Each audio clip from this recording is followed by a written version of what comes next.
welcome to the stage, Philip Karadjordjevic. Cheers. Good luck. Thanks. Thank you, everyone. Well, today I'm not going to be talking about Jan 3. Today I'm going to be actually shitting on politicians. So that's why it's high time for low time preference. This is a presentation I decided to come up with because it's something that when I understood what Bitcoin was, and one of the aspects of Bitcoin that really stood out to me was its low time preference philosophy. Sorry, I don't know how this thing works. Yeah, there we go. So I've got some notes over here. Sorry, I'll try to not read too much, but here this is the agenda for my presentation, and basically we'll discuss these elements and how they interact and influence each other, and why and understanding why time preference is crucial. We'll delve into economic theories, government structures, and the importance of family and legacy. And also, I'll reference various works from notable authors and thinkers to provide a comprehensive view of these topics. These references include people like Hans Hermann Hoppe, Safety and Amuse, who you all know, G.K. Chesterton, Alex de Tocqueville, and Mencken and Davila. So, what is time preference? Savings and investments in capital goods are what makes civilization possible. Time preference refers to the degree to which individuals value present goods over future goods. This concept is essential in understanding economic behaviors and investment decisions. Delayed gratification is a crucial aspect of capital formation and roundabout production. In the Bitcoin Standard, Safety and Amuse explains how investing in education or infrastructure today can lead to greater future benefits. He writes, savings and investments in capital goods are what makes civilization possible. By understanding and promoting low time preference, we can create a more stable and more prosperous society. This involves implementing policies that protect property rights, encourage savings, and support long-term investments.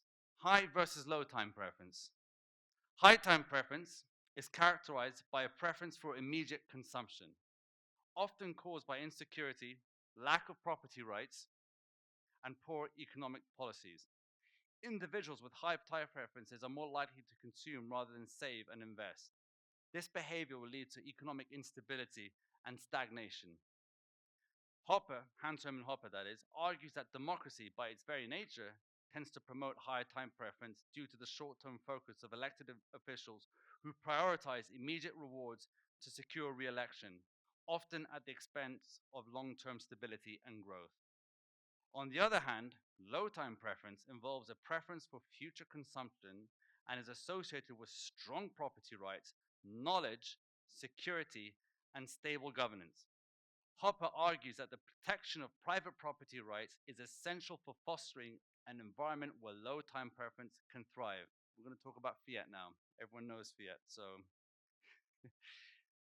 fiat, well, I don't think you guys need much explanation about fiat. Government-based money, not backed by anything physical commodity. It's unlimited supply growth. It's as its supply increases, the value of each unit decreases, leading to inflation. This encourages people to adopt a high time preference, focusing on immediate consumption rather than saving for the future. Safety in the Bitcoin Standard explains that this inflationary environment undermines long-term planning and investment. This creates an economic environment where immediate consumption is prioritized over saving and investment, as the future value of money is uncertain. He states, inflation is a policy that reduces the value of money held by the public, transferring wealth to the issuer of new money, which is referencing the Cantillon effect, which is an economic phenomenon which increases wealth inequality by benefiting those closer to the money printer, and those further down the food chain, like us and me as well, apparently, uh, we have to live the sad reality of that inflation gets worse as we get further away from the money printer, because we get worse rates, worse borrowing rates, and it's at the end of the day, it adds to the inequality of society. Now we have Bitcoin. Don't have to explain much Bitcoin over here, but it's a stark contrast to the fiat system, to what fiat is. Its supply is capped at 21 million, ensuring a predictable and deflationary monetary policy. The characteristics of Bitcoin promotes low time preference amongst its users.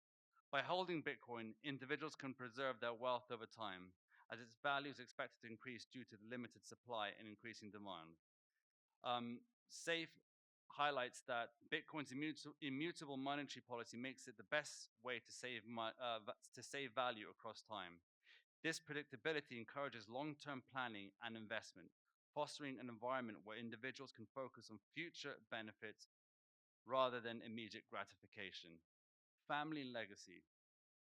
So this is one thing I really wanted to talk about is family, and I think that family is really important when it comes to Bitcoin. And I guess after Alex Spetzi's presentation about beauty, we have good synergies between both our presentations. Family is beautiful, and I think Bitcoin helps family. And family, in its essence, is adopting a low time preference. If you want to raise your family, you have to if you have to be a good father and mother and raise a good family, you really have to lower your time preference. So talk about family and legacy here. Intergenerational wealth involves building and passing on wealth and values to the next generation. This concept is fundamental in ensuring that the achievements and benefits of one generation are preserved and extended by the next. Investing in family businesses, education, and property ensures that the legacy continues and that each generation builds upon the foundation laid by the previous ones. Bitcoin plays a significant role in aiding the preservation of transfer of intergenerational wealth by providing a secure and stable store of value. Bitcoin ensures that wealth accumulated by one generation can be safely passed on to the next. Unlike fiat currencies, which are subject to inflation and devaluation, Bitcoin's fixed supply and deflationary nature protects us against these risks, making an ideal tool for long-term wealth preservation and transfer. Thanks to Bitcoin being the best savings technology ever created, investing in family businesses, education, and property is made easier and more secure, ensuring that these investments can yield benefits for generations to come. C.S. Lewis, in his address, Learning in Wartime, reminds us that amidst chaos, the pursuit of beauty and truth remains vital. He states, "The war creates no absolutely new situation. It simply aggravates the permanent human situation. This underscores the importance of maintaining cultural and intellectual pursuits even in challenging times." Lewis delivered this in Oxford University in 1931 at the start of the Second World War. He was addressing this in front of students, trying to tackle whether the students should pursue education and culture while they were under attack or during war. Ultimately, he concluded that learning and cultural activities offered to God serve as the pathways to divine reality and beauty, urging students to continue their studies with diligence and faith despite the war. Dostoevsky, one of Russia's most influential writers, frequently explored the themes of art, legacy, and intrinsic connection to reality. One of his quotes was, "Art is always true to the reality in the highest degree. It cannot be unfaithful to contemporary reality," which reflects his conviction that art must serve as a mirror to the time, portraying the authentic experiences, values, and conditions of society. This is where things like the urinal on the display and the banana seller taped to the wall really come to mind right now. Governance and time preference. The civilization process. Lowering time preference is a hallmark of civilized society. In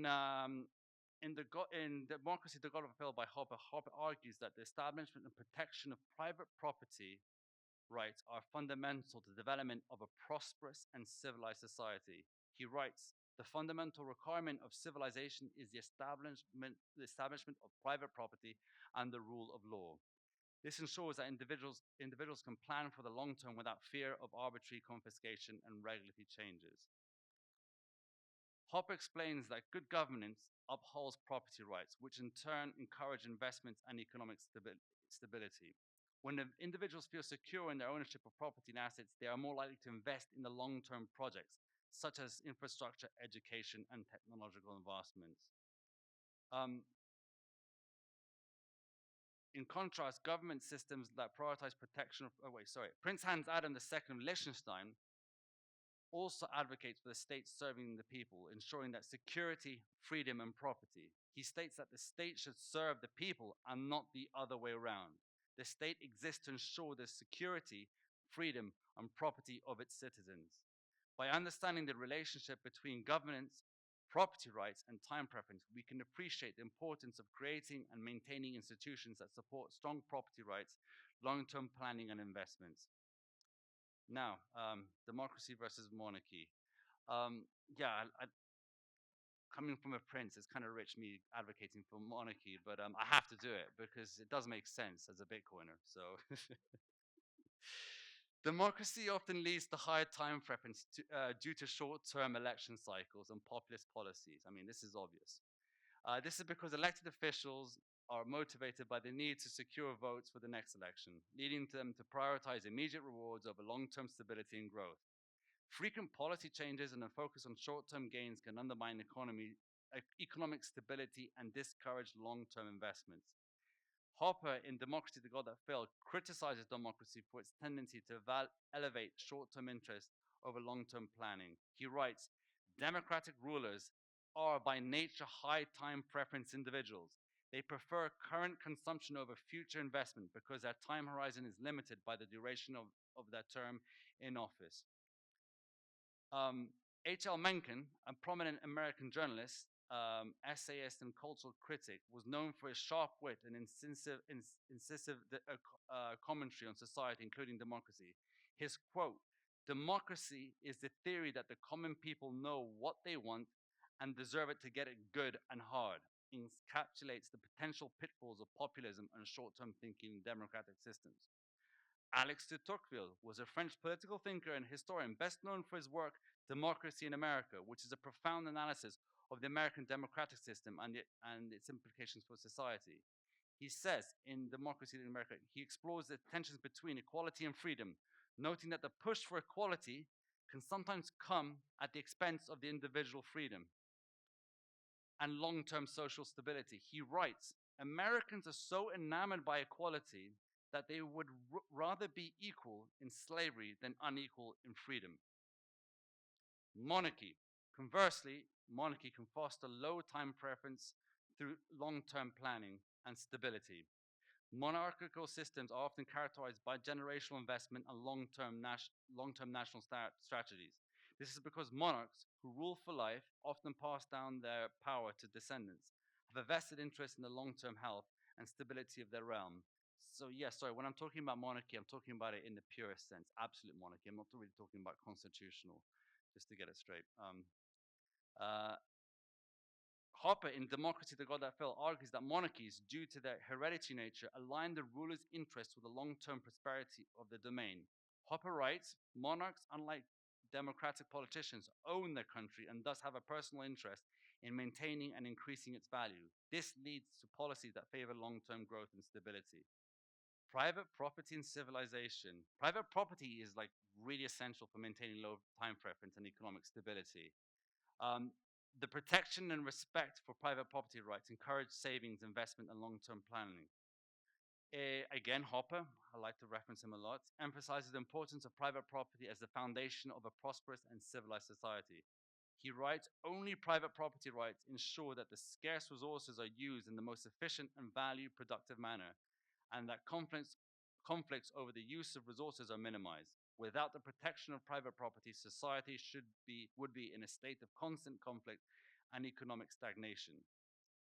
When private property rights are undermined, it raises time preferences and reverses progress. Individuals become more focused on immediate consumption rather than long-term planning, leading to economic instability and societal decline.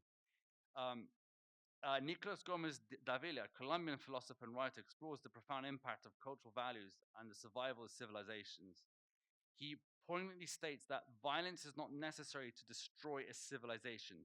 Each civilization dies from the indifference towards the unique values which created it.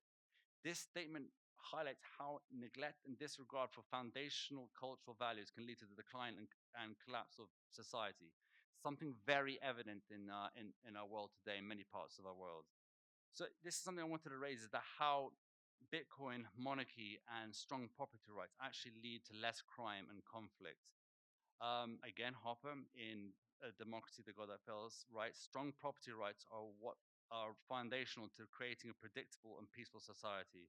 When the individual feels secure in ownership of property and assets, they are less likely to engage in conflicts. Monarchical governments also contribute to societal stability by reducing the frequency of conflicts. Monarchies, this is World War One. They were more invested in the long term and more invested in having more stable societies.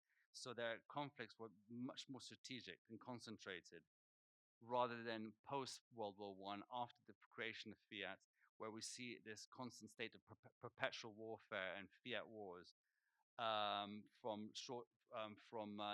Republican democratic ideas of short-term gains and all these populist policies. Bitcoin and the principles of sound money discourage crime and foster economic stability.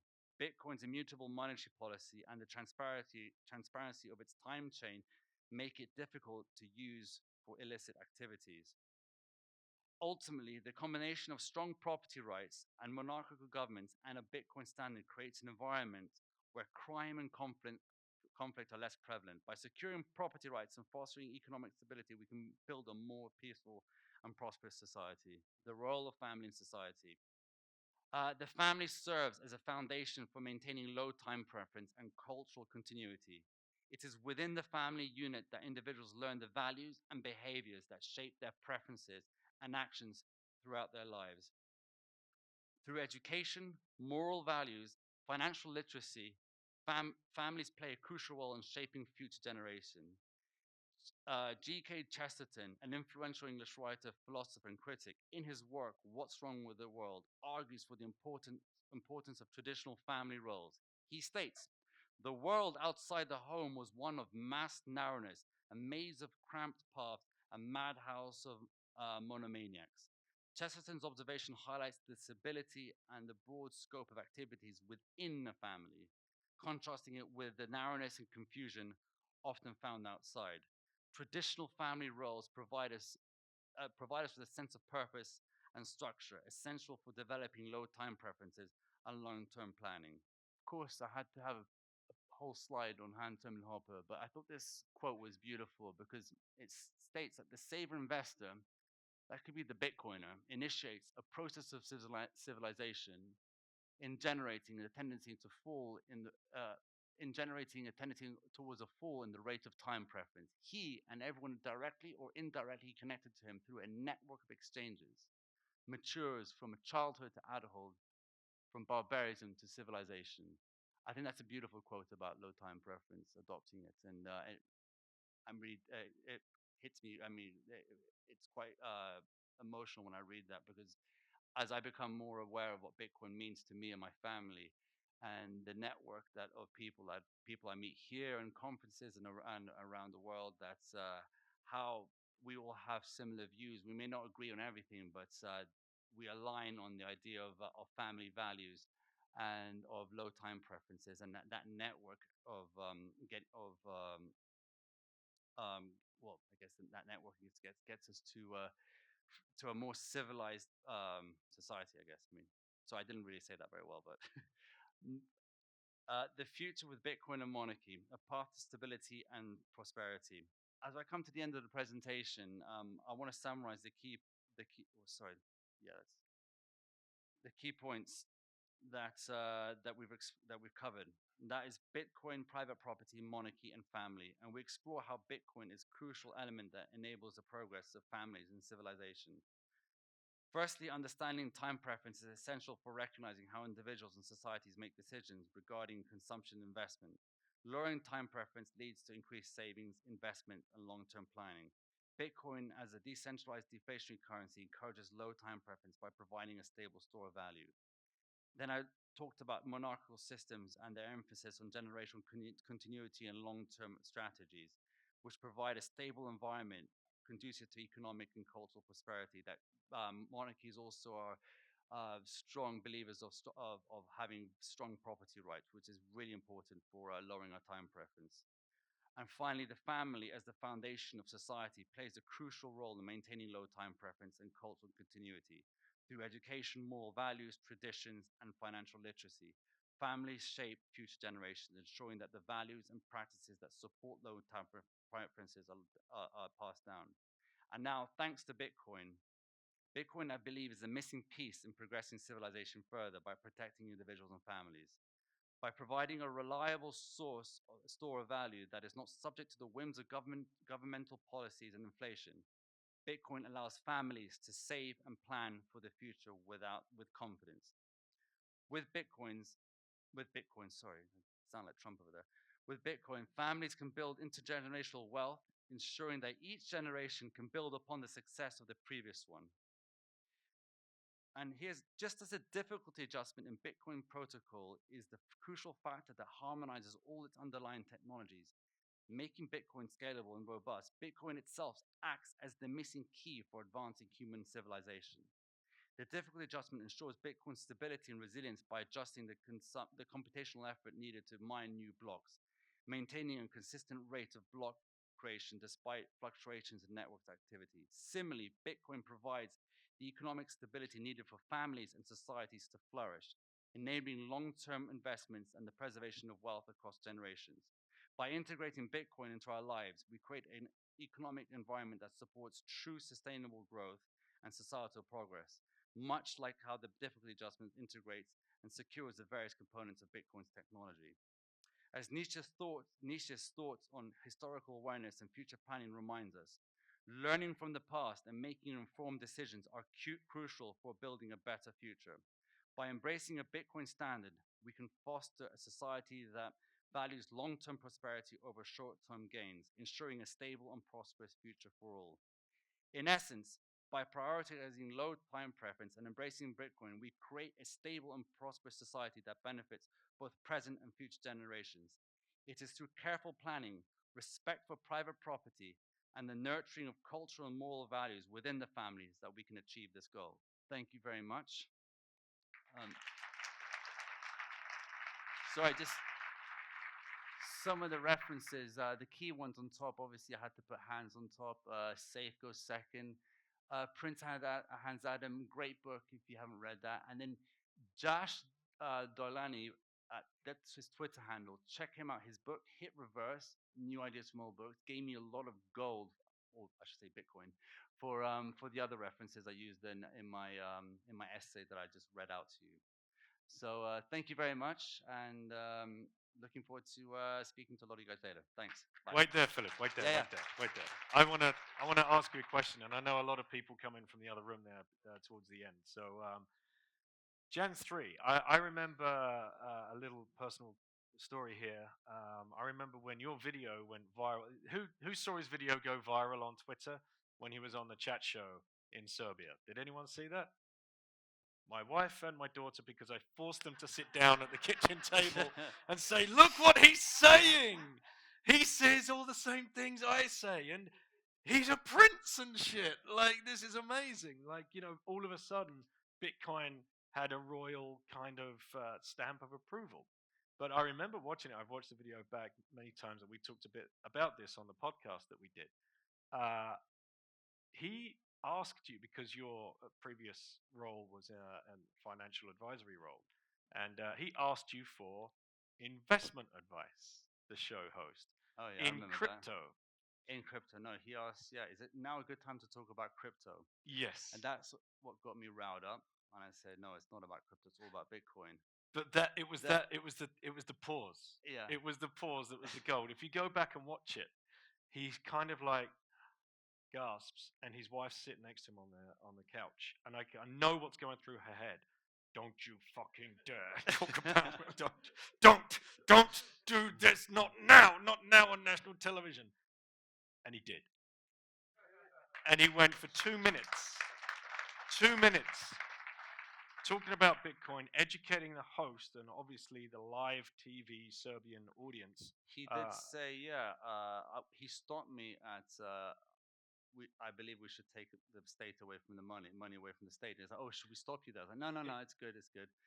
And I still continued, and he was like, "Is this free investment advice?" Of course, it's free. And then Philip went on to come to Miami, the conference in I know. 2022. Wait, let's rewind. After that went viral, you're one of the first people that reached out to me, and thanks to Daniel Prince, he took me under his wing. And as I came out the closet, he was one of the first guys, to introduce me to other guys and about Bitcoin. And you introduced me to Samson, who I then had a phone call with before being invited together. We were invited to go to Miami conference, and we flew out in Miami. I met with Samson, and he offered me the role at Jan 3, which I didn't think about it for a second. I just accepted it because I'd been working in fiat traditional finance for 15 years, 10 years at my old company, and having become a maxi and just being uncomfortable working in a fiat mining job, I really wanted to get out. So Samson's voice was like, "Hey, do you want to work for me? I'm recruiting you." Was like, "Yes." So just by taking that first step, putting your first foot forward, trying to add value to the space in any which way you can, and I understand many of you aren't going to get invited onto a talk show and whatever else, but there are certain things that you can do. You can start a Bitcoin event, you can start a Bitcoin meetup, you can run a conference like Plowman has done here and invite people from all over the world, and you'll be shocked at the amount of support that you get. But a follow-up question: Jan 3, can you give us a little look behind the curtain? Tomorrow. Tomorrow. That's what the talk is about tomorrow. Yeah, just a little look about. Yeah. No, Okay. no. How much do you want? I'm sure everybody wants to know, like, what are the conversations taking place at the? There's a few conversations, but it's hard to say. Look, it's difficult to create conversations with politicians around the world. When I have a diplomatic passport, and if I create a diplomatic line of communication to a different country and say, "Hey, I want to talk to you about Bitcoin," it's a no, of course. So we actually depend on people like yourselves. We actually depend on locals, on local Bitcoiners on the ground, like, all over the world, that actually come to us and say, "Hey, look, you're Gen 3. We know you're the nation state adoption company. We've identified so and so politician, and they're interested about Bitcoin." Oh, great! So we create a Telegram group. We have a Zoom call, and that may lead to a meeting. And obviously, as you probably know, that not many of these conversations actually lead to anything. But the fact is, it does create conversations. It does create some sort of social proofing in some respect. We go there. We use that as a marketing opportunity as well. Take photos of a president, of a politician, with some Bitcoiners. Just add some. Yeah, we understand that Bitcoin is a bottom-up approach. It's a grassroots effort. You can't stop that. That's the beauty about Bitcoin. But we feel that maybe there has to be a little bit of hand from top down, and that's why governments can. Well, they're never going to come handy, but you can use governments, leverage them to make Bitcoin work for you.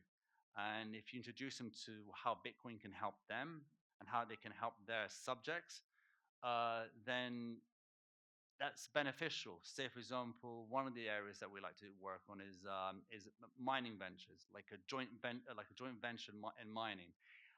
We If we create a joint venture with a public authority, a governmental organization that's actually mining Bitcoin, then they might be more kinder to Bitcoin in the future.